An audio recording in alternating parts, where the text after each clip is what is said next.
Hello everyone, so this book review is on the wonderful The Lonely City by Olivia Laing. This was a book that I picked up quite spontaneously off the shelves at Daunt because I was really taken with the subject matter and the themes. I wasn't aware this book had been published, and if I had known I probably would have gone straight out to buy it anyway. This book is about loneliness in a city, but also Olivia examines how loneliness and art have been deeply intertwined. This book is based on a period of Olivia's life where she found herself in New York and found herself really suffering with loneliness, both in terms of not having many people that she knew, being in an alien city, but also how she found herself retreating behind the safety of internet communications and social media. And she wanted to really examine loneliness, but particularly through New York's famous art scene. Now, when I picked this book up, I thought it would be far more of a memoir, far more of an unburdenment book that we'd hear much more from Olivia, but actually it's the other way round. And after I got over the initial surprise of having so much of the book as an examination of the internal and personal lives of some famous names in the art scene, this book is utterly compelling.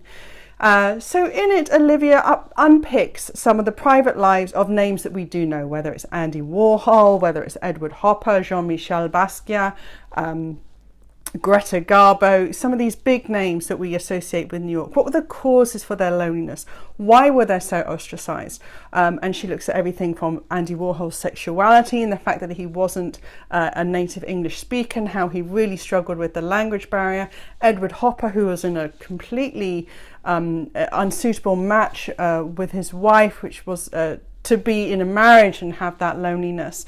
And also then you look at people such as Klaus Nomi, who was the first really famous person to die of AIDS, and how AIDS made him lonely, how it ostracized him. And Olivia goes through really painful passages of how New York and Americans reacted to AIDS back in the early 80s, and the huge social stigma that we completely underestimate today, and just how society sort of forced hundreds of thousands of people out, but based on prejudice and fear, and incredibly sobering. But what's amazing is how you are completely swept up in Olivia's writing. This isn't dry, it is completely compelling and intriguing.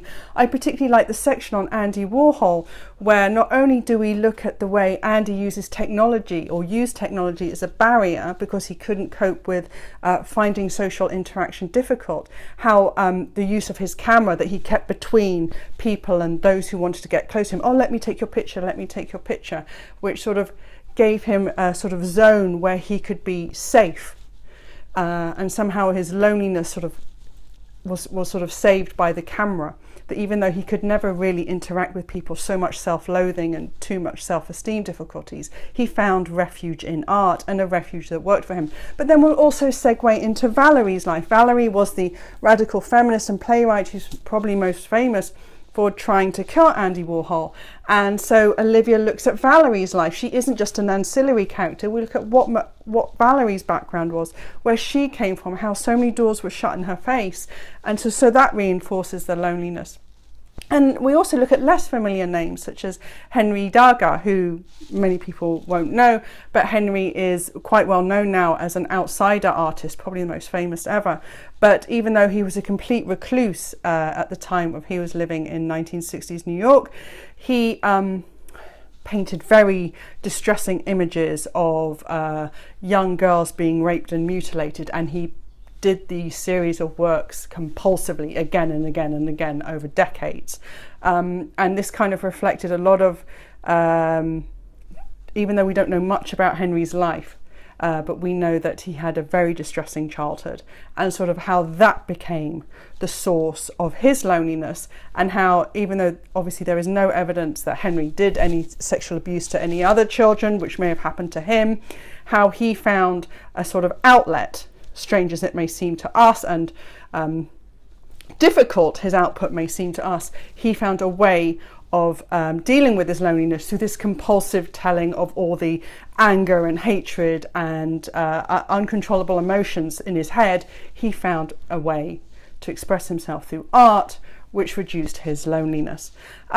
So this is an utterly compelling book, and I was just really swept up, and it's just so multi-layered. Like, I could talk for ages about, you know, how we're in Andy Warhol's life and suddenly he gets obsessed with Greta Garbo, who is of course someone who walked away from fame before she was 40 and lived what we would think would be alone, you know, want to be alone.